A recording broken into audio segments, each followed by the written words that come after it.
In the book of Hebrews, chapter 12, verses 1 and 2, it says, "Wherefore, seeing we also are compassed about with so great a cloud of witnesses, let us lay aside every weight and the sin which doth so easily beset us, and let us run with patience the race that is set before us."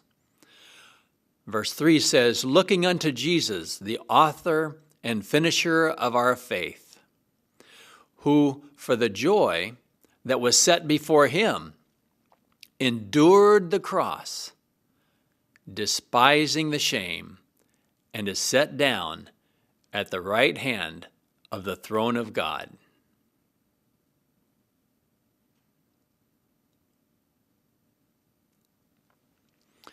How is your life going? You know, when a person runs in a race, the gun goes off and everyone kneels in position and starts running around the track. I recall back when I was in junior high school, I was involved in track and I enjoyed that, but it was very important that I not let anything distract me. The goal was to get across the finish line and focus on that. You know, Jesus Christ is the Savior of all who believe in him, and he is our example. Jesus lived his life perfectly, and as he got toward the end of his life, the pressures upon him really multiplied. He was arrested and beaten. People spit on him. They abused him so many ways, and there on that cross, as the blood flowed down his body, and then he died. But where is Jesus Christ today? He's there in heaven, seated at the right hand of the throne of God. But what about you and I? Here we are living our lives, and if you believe in Jesus Christ as your Savior, that's wonderful. But how are we running the race of life? We know that we will go to heaven, but will we be first place, second place? That's really not the point. But we know Christ is already there. Every day we have to endure problems, temptations. People talk against us.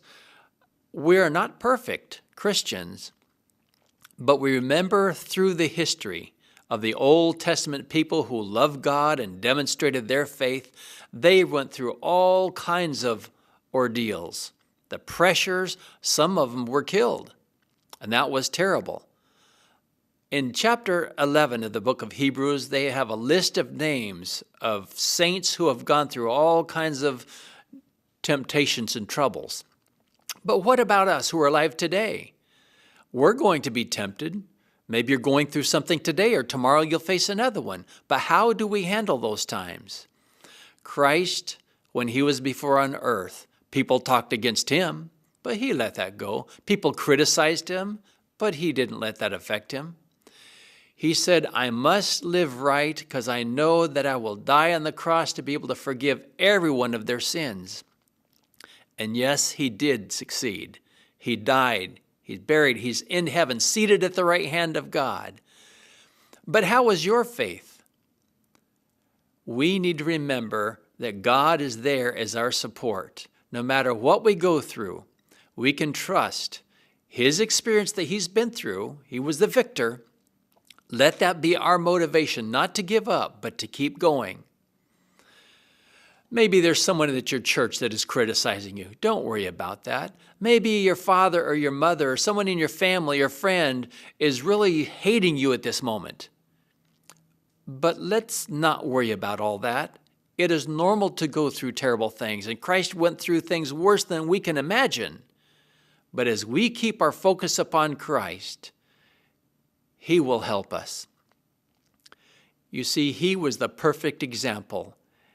He is the faithful Lord. He never quit, and neither should we. Christ was the best example for us, and he will support us in our struggles.